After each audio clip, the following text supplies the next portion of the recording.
We're talking Kardashians today, Barbie. Barbie. Barbie. You can call me Barbie. That's okay. I'll answer. It's fine. I'm looking down at my phone because I'm very busy. We talked about we're practicing this.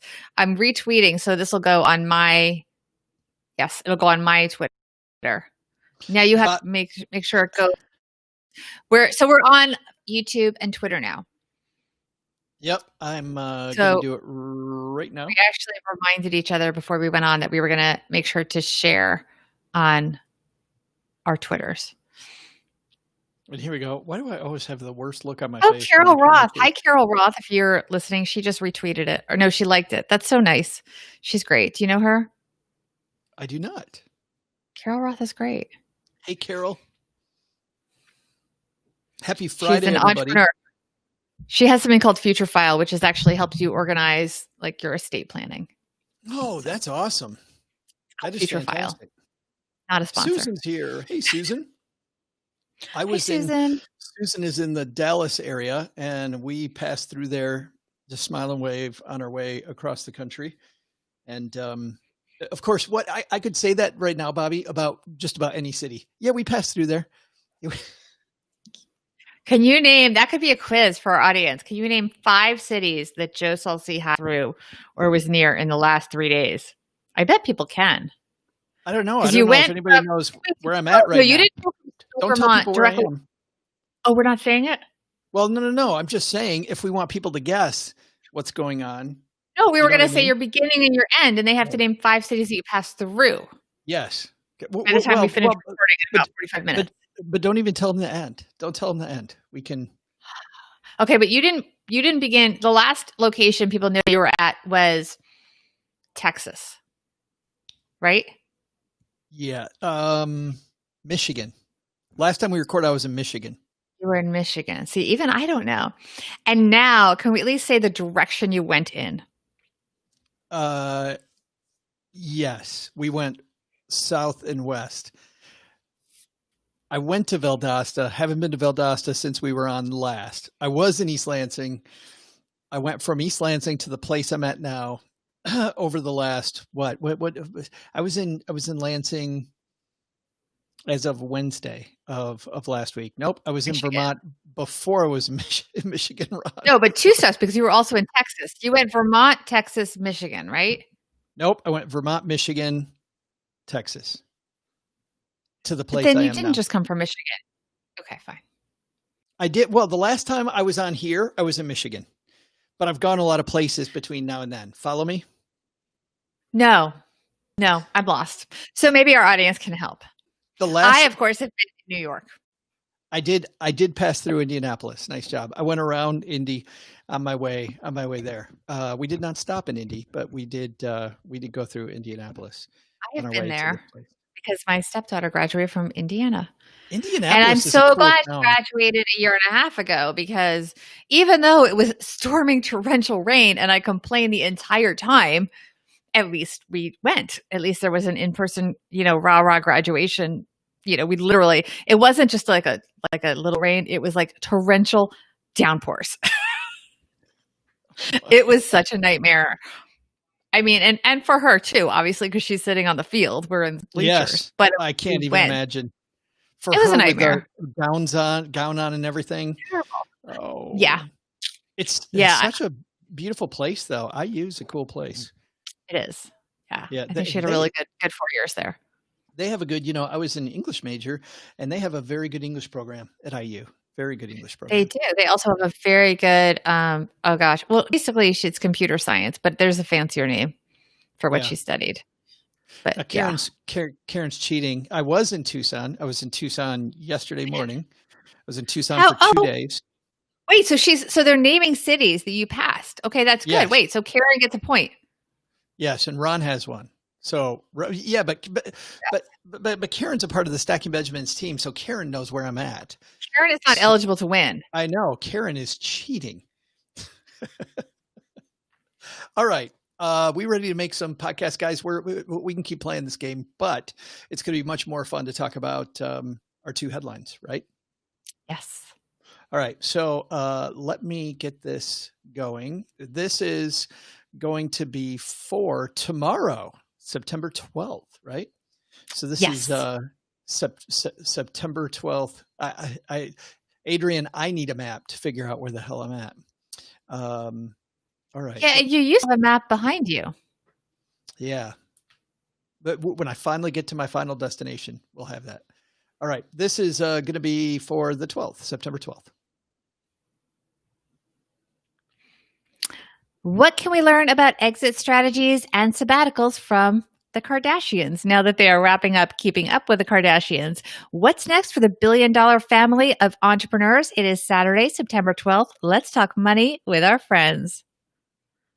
Welcome to the Money with Friends podcast. I am certified financial planner, Bobbi Rebell, host of the Financial Grown Up podcast, coming to you from my very grown up kitchen. I'm in New York City. Where are you, Joe? And coming to you from my mom's half-finished basement in Palm Springs, California, I'm Joe Saul-Sehy. This is a money news show that includes commentary on recent headlines and stories with thought leaders from all over the place. We break those stories down into what matters to you, our friends, and then we are going to leave you with a big idea, big takeaway, so you can make it your own. Today's show is brought to you by NordPass. We lock passwords. You hold the key. Get up to 50% off and a 30-day money-back guarantee when you head to nordpass.com/MWF. We should all have a password manager.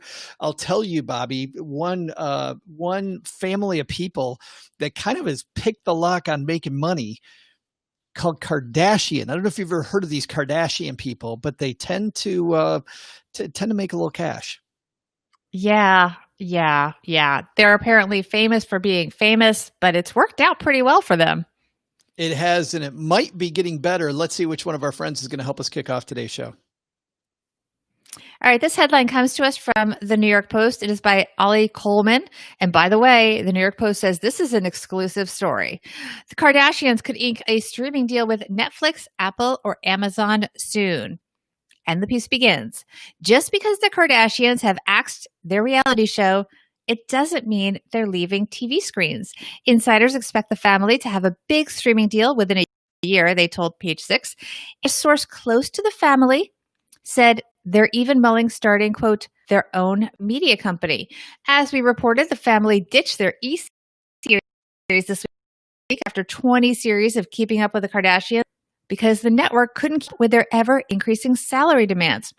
Now we're told they're interested in signing a more lucrative streaming deal with one of the online giants such as Netflix, Apple, or Amazon.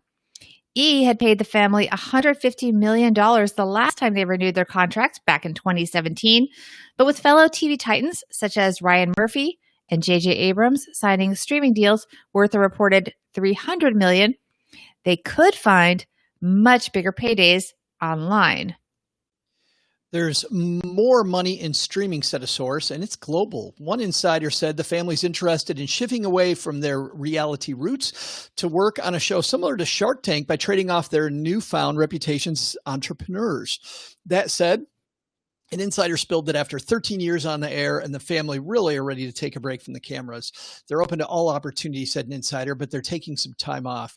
The source, who said they're considering starting their own media company, wouldn't offer further details about what that might look like, but said it wouldn't be a streaming platform to compete with the others. Either way, it's clear the family's using its exit from network TV as an opportunity to seriously overhaul its media strategy. A rep for the family declined to comment. Bobbi, this is really interesting to me because, you know, I love case studies. And I love watching people who are good at what they do. And clearly, whether you like the Kardashians, don't like the Kardashians, the reason they stay relevant is because they're good at what they do. And they have found a way to now, it looks like they may be in the middle of reinventing themselves again for like the 20th, 30th time. They were so underestimated when they came on the scene. And I believe that, Ryan, I forget. He's the one that actually bought their show with E. He runs the show. But anyway, Ryan, he hosts Kelly and Ryan. I can't believe Ryan Seacrest. Yes, Ryan Seacrest. I mean, he's something in them because Kim Kardashian was really kind of just Paris Hilton's friend. She was trying to get noticed. Obviously, we know how she got noticed, but people said they were famous for just being famous. And at the end of the day, they're laughing all the way to the bank because they just made the best of the situation that they may or may not have created. We'll never know. But they definitely have a lot of money now, a lot of money. And they're also, what I think interesting when you talk about a case study is that, yes, they have this deal. Okay, $150 million is a tremendous money for a 5-year deal, right? So divided by 5, that's $30 million a year. There's at least 6 of them that are on the show, probably more. And then all the managers, whoever takes a cut of it. So, per person, they're making a few million a year, sure. But their real wealth is coming from all of these side hustles and other businesses that they created as offshoots that never would have existed had it not been for this reality show. It's funny because you see people. I mean, the takeaway for me with the Kardashians is always this, which is that every time something changes, they're out in front of it. I feel like they're able to change with the times. Things happen in their personal life. Obviously, it's all been chronicled on the show, but they always seem to be one step ahead. And when you see people, and we see this all the time, right? COVID hits, a lot of people out of jobs. Some people have adapted, some people haven't. By the way, that doesn't mean that that it's necessarily those people's fault. And a lot of people were broadsided, but I think when you see successful people, their ability to go, you know what, this is my next step, and to make sure that I've got something else happening on the side so that if this stream of income gets hit, I've got another one. It's amazing to me. I mean, starting production companies, number one. Number two, the fact that they can get maybe more money with a Netflix or another streaming service versus being on E. I mean, either one of those things to me, Bobbi, would just be a brilliant move for them. And also the show on one of those streaming services were it to happen could be completely different. It could be, as they said, a Shark Tank like show where at this point, they're established entrepreneurs. And so it would be showing it wouldn't be the same thing. And the other thing that they've done that's really impressive is they've taken things that could have, certainly would maybe hurt your feelings, but things that could be perceived as negative. So as I don't watch the show that regularly. I've watched a few episodes here and there, but the youngest one, the one that's apparently a billionaire, some people dispute it, but she's made a ton of money. Let's face it, on these lip kits. I think it started because she was being criticized for her lips and questioned. Did she get something injected in her lips, this and that? And people were sort of not nice. A lot of people were jealous that they liked the way her lips looked. So she made a little lip kit. She just owned it and was like, yeah, maybe I put too much in my lips. Okay, I'll take it out. I make these, they make the mistakes in front of everyone and then they make money off of it. It reminds me of something a really smart mentor told me recently. He was talking about how you have to stop. He was telling me to stop trying to control the inputs, like bad things were happening. And he said, you can't stop the inputs, Joe. It's what you do about it that's important. The inputs are going to keep coming in whether you want them to come or not. Saying, oh, no, I need change to stop happening is never going to be a solution. And you see with that case in particular, I mean, what a brilliant way to handle it. Absolutely. We asked our Instagram audience, actually, what we were sort of joking about before. We asked them, we said the Kardashians were initially criticized for basically being famous for being famous, but they've literally made over $1 billion. I mean, if the youngest one, Kylie, is said to be a billionaire, who cares if you call it self-made or not? They made a ton of money. And between all of them, they probably have made $1 billion. So we asked them, have they won you over? What do you think our audience said? And it was a landslide. Oh, I'm going to say that it's very easy to say that they haven't won you over. So I'm thinking that it's probably is the question wrong? Oh no. I forgot to read you this. So have they won you over? One option was Team Kardashian. The other option was eye roll. Right. With an emoji, I think it's very fashionable to say eye roll. And I'm a person before I watched a few episodes of their show that was eye roll. And then I watched how calculating they were and how just the amount that they work so hard to stay relevant taught me a lot about business. And they're a fantastic case study. But I'm going to go the other way, Bobbi, and say that it is probably 90% eye roll. You are so good, Joe. So good. It was 96% eye roll, 4% Team Kardashian. So a total, and we had a lot of votes. I got to put myself on the other side of that now, Bobbi. I don't know about you. I am definitely, I mean, individually, I still eye roll, but when I look at what they do, I think it's a fantastic case analysis of keeping yourself in the spotlight. And clearly that's not just how they make their money. That's how they want to live their life. And man, they're able to keep the focus there. And it seems to a large degree, they're able to control it as well. You know, for a family that's as public about the things going on as they're in their life as they are, their ability to kind of control the narrative is fascinating. Anybody who's interested in media should follow the Kardashians. And by the way, the mom is their momager, I guess they call her. So, you know, if I'm any outside agents and people that handle them, but the fact that their main agent is their mom, number one, she's always, I would think, always acting in their own best interest, number one, but also you're keeping that commission in-house, because commissions can be a lot for a lot of actors and media people but it's true. A lot of these actors, by the time they get done paying the agent and the manager and the tax man, that's a lot of money. We also ask people, let's see, I sent you the answers, but the question was, what business lessons have we learned from the Kardashians? You have some of those. And these are, they're good answers.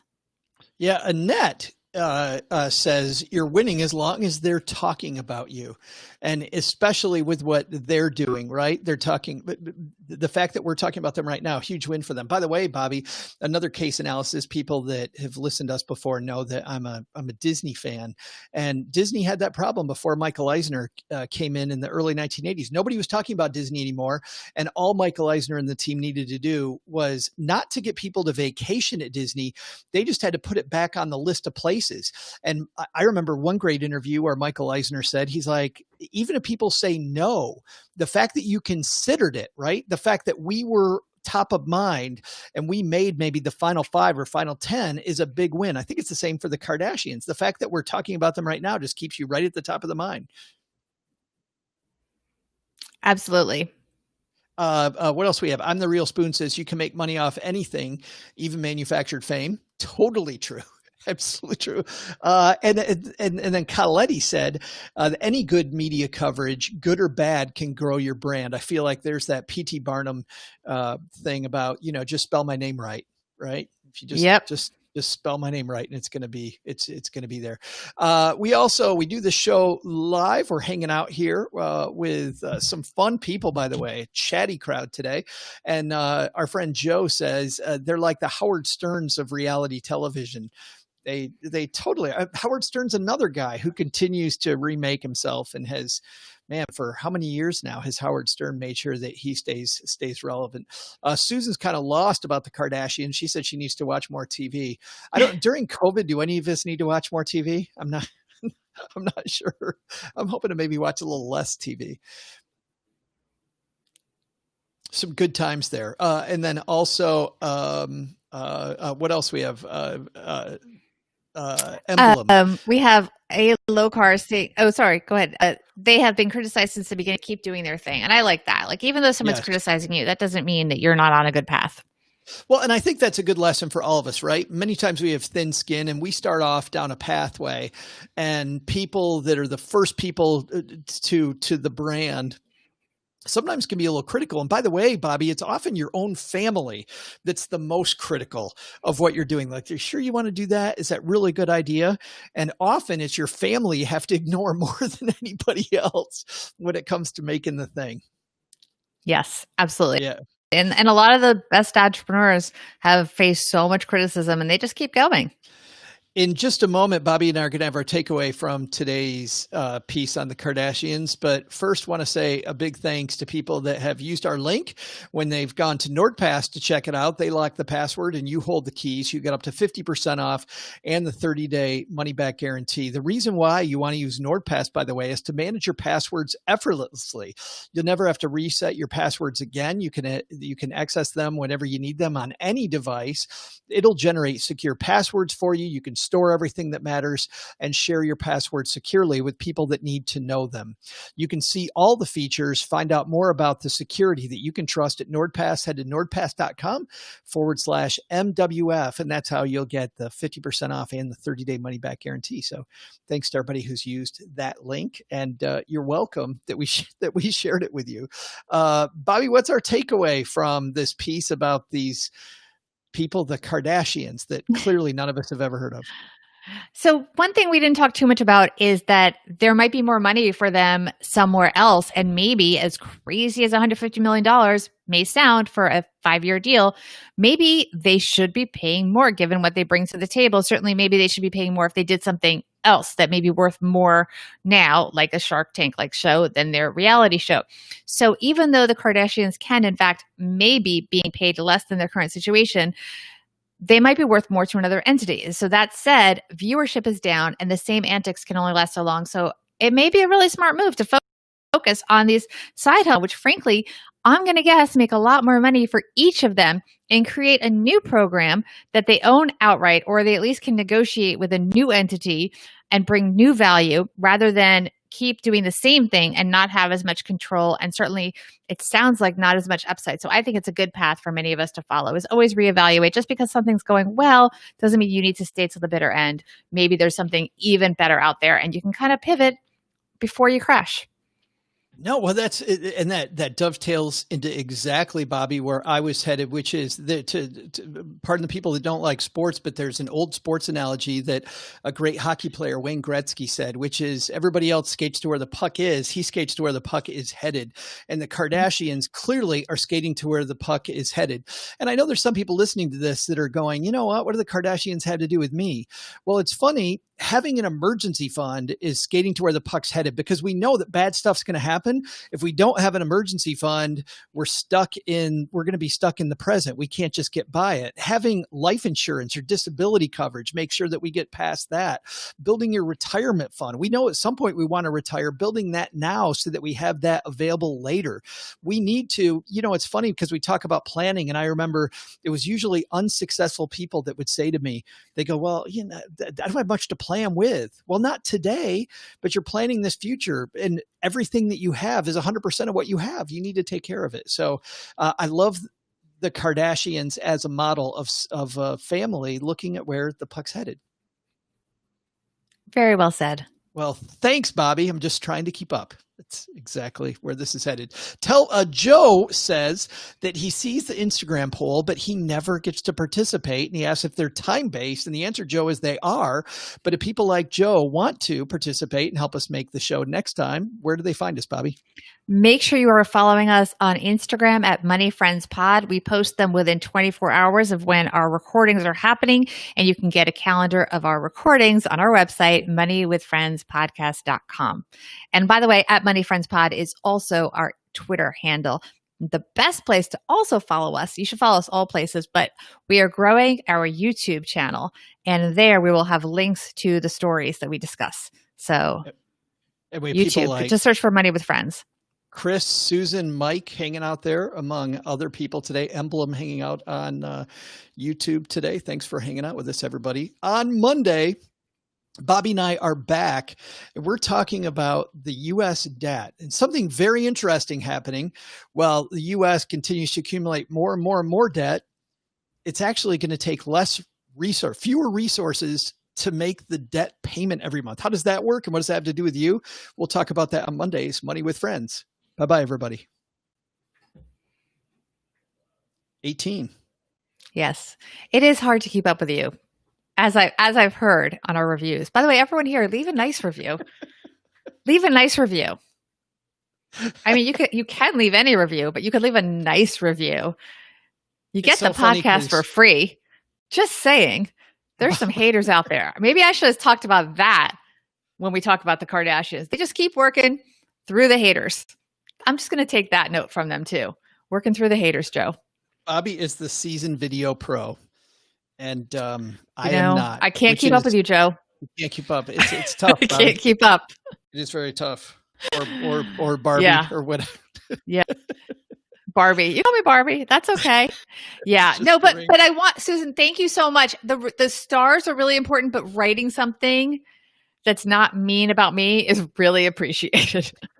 Just so you know. Because we can't like leave a rebuttal. So it's really hard.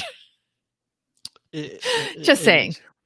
But much appreciated to all of you, because everyone that comes and was so kind and nice and supportive and aware that, again, this podcast is free to you guys. So that's my relatability to the Kardashians, is they have so many critics. So I just feel every time I read a mean review, I just say, you know what? I'm going to act like Kylie, and I'm going to come up with my own version of something that I'm going to sell as a rebuttal. I don't know what it is yet. Maybe people have suggestions, but I don't know. I have to find a way to monetize the critics. It is so funny. Well, look at what Chris said. I mean, before I was listening to Pete the Planner show, and a lady wrote an email that said, your show's boring.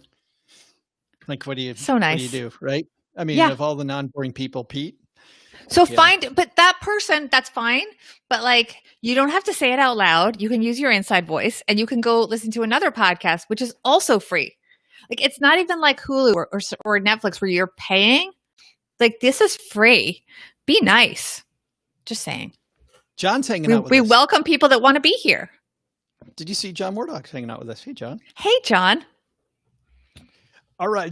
John, by the way, is going to help us now that I've finally landed in Palm Springs for a while. Wait, you weren't going to reveal that. You just blew it. What's that? You weren't going to reveal that, Joe. Or reveal what? You blew it. That you were in Palm Springs. Oh, we said it earlier. We said it on the show earlier. Oh, I forgot. Okay. Never mind. I'm the one who's supposed to be He's the one that's supposed to be jet lagged. I know. Yesterday. Yes. All I do is supervise homeschooling. That's okay. John's a bowl of chili. John's on East Coast time. It's 12:30 and he's eating a bowl of chili for lunch. Lunch. No, it's 3:30 here. John has a lot of important things to do. He's a busy man. Okay. That's what a hardworking guy John Murdoch is. All right. We ready to make a second podcast, guys? This one's interesting. We're going to talk. I mean, the last one was super interesting as well, but this one is like it's like a refinance. It's.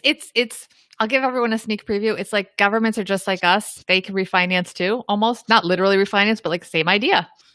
Yeah, kinda. Right? This is a crazy headline when I saw this. So weird. All right, I'm going to hit record, and this will be for Monday, September 14th. Let's do it, Bobbi. All right. Lower interest rates aren't just for consumers. They are helping the federal government. We'll tell you how we all are benefiting now and how it could help with coronavirus relief. It is Monday, September 14th. Let's talk money with our friends. Welcome to the Money with Friends podcast. I am certified financial planner, Bobbi Rebell, host of the Financial Grown Up podcast, coming to you from my very grown up kitchen in New York City. And coming to you from Mom's Half Finished Basement in Palm Springs, California, where we make episodes of the Stacking Benjamin Show. I'm Joe Saul-Sehy. This is the Money News Show that includes commentary on recent headlines and stories with thought leaders from across the financial landscape. We break those stories down into what matters to you, our friends, and we leave you with a takeaway so you can make it your own. Today's show is brought to you by Tiller Money, who says a big welcome to all Money with Friends listeners. You can optimize your financial life in Google Sheets with fast automatic transaction imports, easy templates, and a free 30-day trial. You can learn more at tillerhq.com/MWF. And I think managing your money, Bobbi, very important, probably important for you, important for me, and important for the U.S. government, who, I don't know if you know this, I might have to say spoiler, has a lot of debt. A lot of debt. And I bet they're not that organized. They may not be. Let's talk about the U.S. debt on today's show and what that has to do with you and your family. Let's see which one of our friends is going to help us kick off this episode. All right, this piece comes to us from Investment News, which is a kind of an industry rag for financial advisors, brokers, those types of people. And it is written by Bloomberg News. America's $20 trillion debt pile is getting cheaper. U.S. government's paying less as it borrows more. One reason investors appear more comfortable than Congress about funding another leg of stimulus. Interest payments in the federal budget declined about 10% in the first 11 months of this fiscal year as America was running up its biggest deficit since World War II. Over the next few years, servicing the national debt will be cheaper than at any time in the past half century when measured against the size of the economy, according to the Congressional Budget Office. That's because yields in the $20 trillion U.S. Treasury market plunged to record lows early in the pandemic, and they've risen only slightly since then, even though the supply of debt has surged to a record. Borrowing probably won't always be this cheap, but for now, the U.S. government is far from running up against any financial limits as it seeks to shore up the economy after a wave of shutdowns and layoffs. Concerns that the country can't afford much more spending have been voiced by officials from both political parties in recent weeks as stimulus efforts ground to a halt. Quote from Ed Yardeni, founder of Yardeni Research.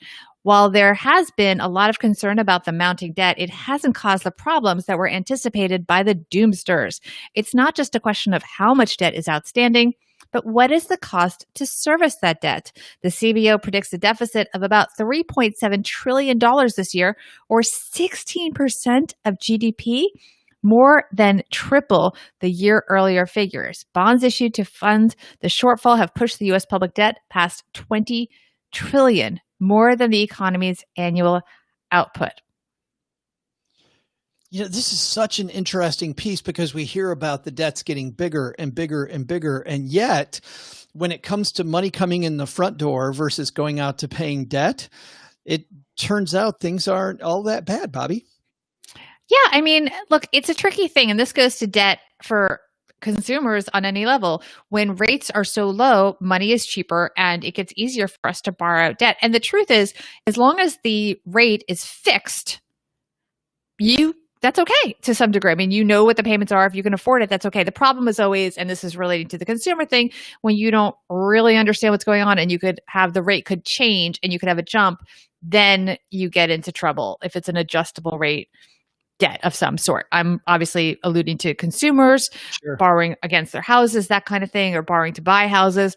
So if the debt that the government has is locked in through treasuries at these rates, then that's good. And, you know, we criticize the national debt, but right now with the COVID situation, whatever your politics, whatever you think about how the government has handled it, millions of Americans need help.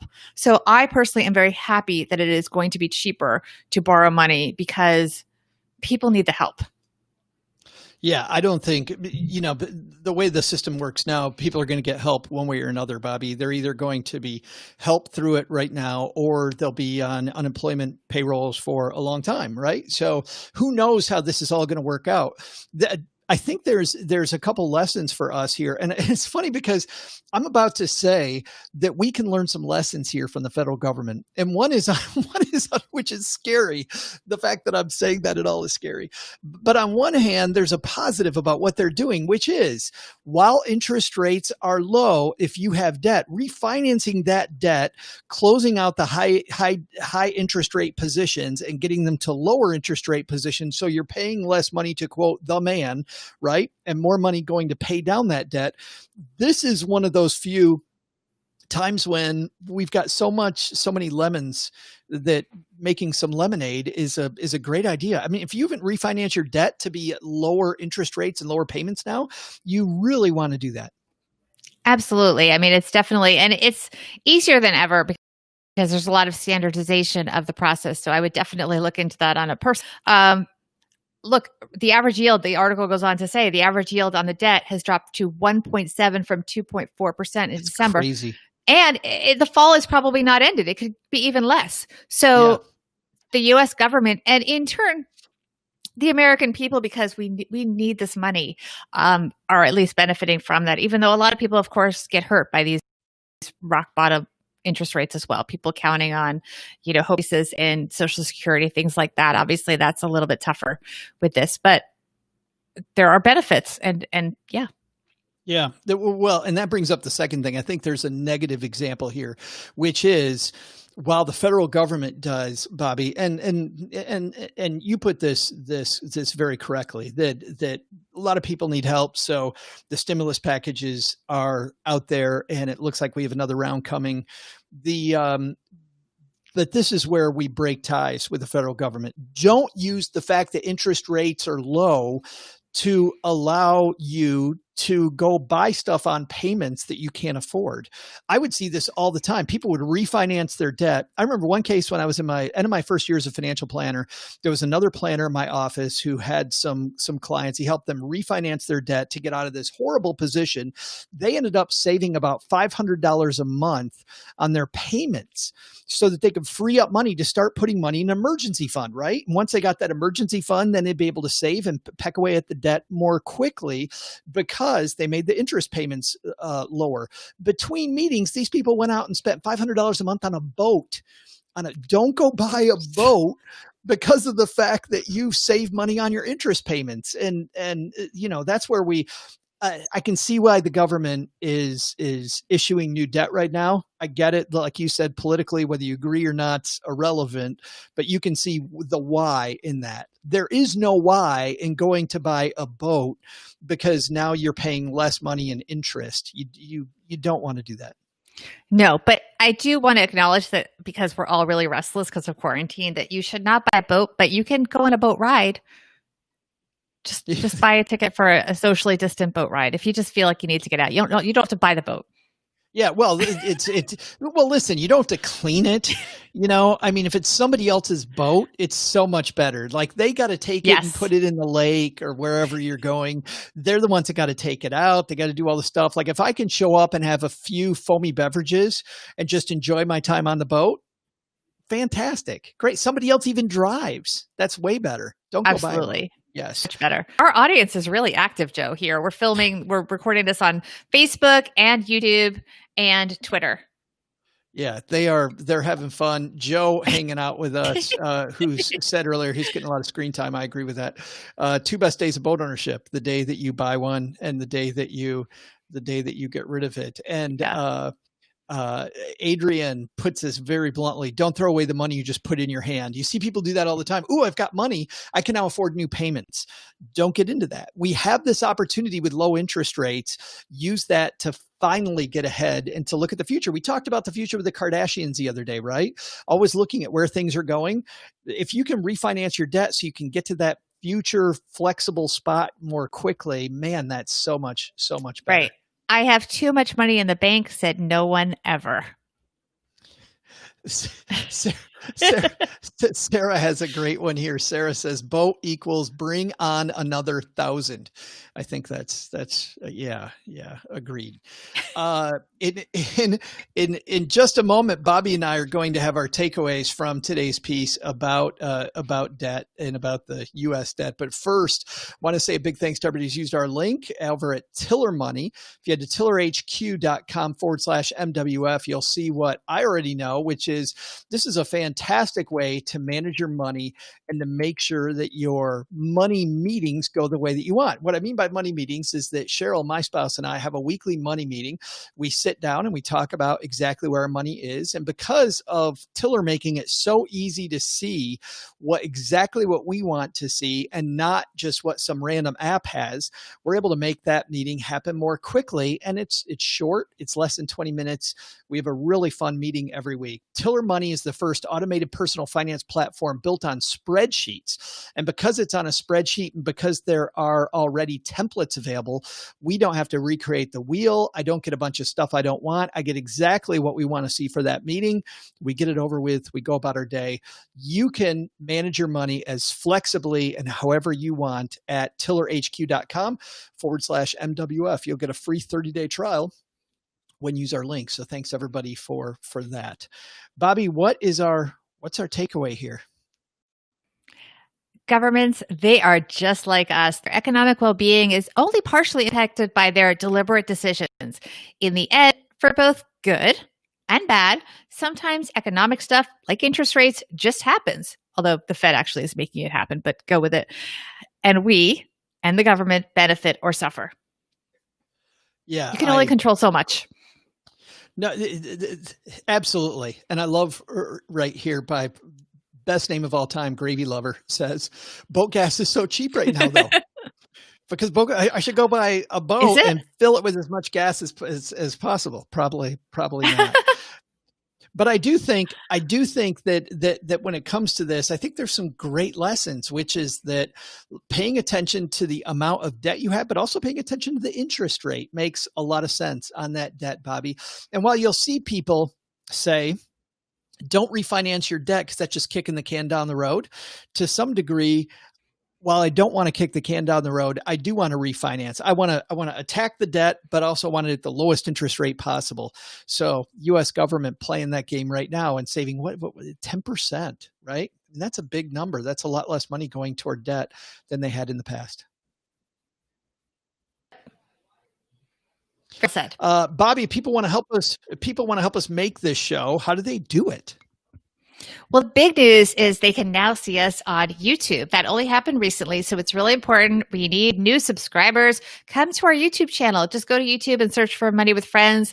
And if you go to the description, it may not be there while we're taping it live, but if you look afterwards, we're going to try to get there. We'll get it there live soon. You'll see the links to our show. To the article that we discussed. So then you can read along with us or you can read it afterwards, and that's really good. And then you can also participate in our Instagram polls at Money Friends Pod. And on Facebook, you can also watch our show and you can comment and ask questions of us and our guests in real time. You can, by the way, you can comment and ask questions of us and our guests in real time on Twitter, Facebook, and YouTube. At Money Friends Pod is the URL on YouTube. The URL, the handle, sorry. Yeah. Yeah. And by the way, when we have guest co-hosts, we're rounding up our last season with this last few weeks with this current cast. I don't know that it could get better than this current cast, but maybe. I mean, our current cast is so awesome, but like I am bursting. Like I can't even. Next cast, I think we now got our last person locked in today. I don't know. It's pretty, I mean, there's some big names. So if you follow us, you'll be able to ask them questions live in chat. So make sure you're following us. Yeah, we have 2 more big names coming up here on the final week. Harlan Landis joins you tomorrow, and the next day, Harlan, of course, from the Plutus Awards and the Plutus Foundation. And then I will have Tate Frazier from the Pushing Through podcast. And I love the fact that this season we got to talk a little sports. So if you're interested in sports, join Tate and I for something a little different. And then the next week, it's Alumni Week and our big reveal week where we'll reveal those people that Bobbi's talking about for. Yes. See, it's crazy that this season went so fast, Bobbi. It went so fast. I am going to give people a little hint. None of my co-hosts are sports experts. Just saying. I don't know anything. All I know is that there is basketball right now. And while this season and football. Yeah. Well, this season I had 2 people on, Peter Dunn and Lindsay Goldberg, who both worked in comedy.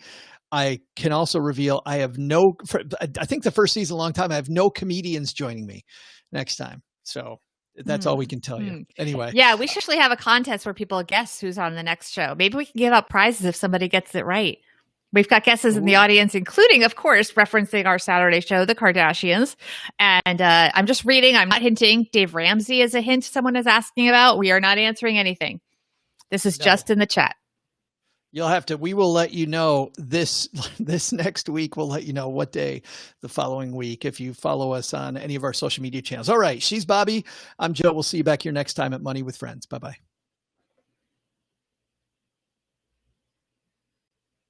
So, actually, what's funny in that is that we got a great review because Tate Frazier's on. Like a 5-star review saying, I listened to Tate Frazier. And if you listen to Tate, actually, his analogies to be able to talk about sports and shine a light on like what's happening money-wise. He'll be the first one to tell you, he's like, I don't know stuff about money, but you take his sports stuff and the money stuff. And even if you're not a sports fan, he's been great. Radio. Yeah. And actually, because we listen to all each other's episodes, I listen to the shows that Joe does, even if I'm not on. They have made me very interested in the topic. I mean, you and Tate are great at the show. I'm completely engrossed in it, even though I don't like sports. I like Tate and I like you. And the conversations you have are really good. So it works. The duo works. I just like the fact that they're different. I like the fact that it's different every time. Every time I listen to Bobbi with a different guest, we get this different perspective. And oh my God, are we getting different? We're getting such different perspectives the next 8 weeks. It's going to be crazy. All right, guys. Yes, that's all. But also, I have a quick question. Wait. I want to ask the audience though. Oh. Can you just let us know? You can write even after this. If you're on Facebook, do you see the comments from the YouTube people and vice versa? Like if you're on YouTube, comments that the Facebook people are saying and vice versa. Because I feel like you guys are responding to each other, but I don't know if Facebook only sees Facebook and YouTube only sees YouTube. Does that make sense? Yeah. I wonder if they see each other. Because they say that they look like they're relating to each other sometimes. No, that's so funny. Because different ones of you were saying like Greece. They were both talking about Greece on both channels, but they weren't seeing each other. Because it's Joe on both channels. It turns out Joe's gravy lover. Oh. Got it. Okay, that makes sense. Because I was really confused. Okay. Bye, everyone. Yeah. All right. We'll see everybody next time. Bye-bye.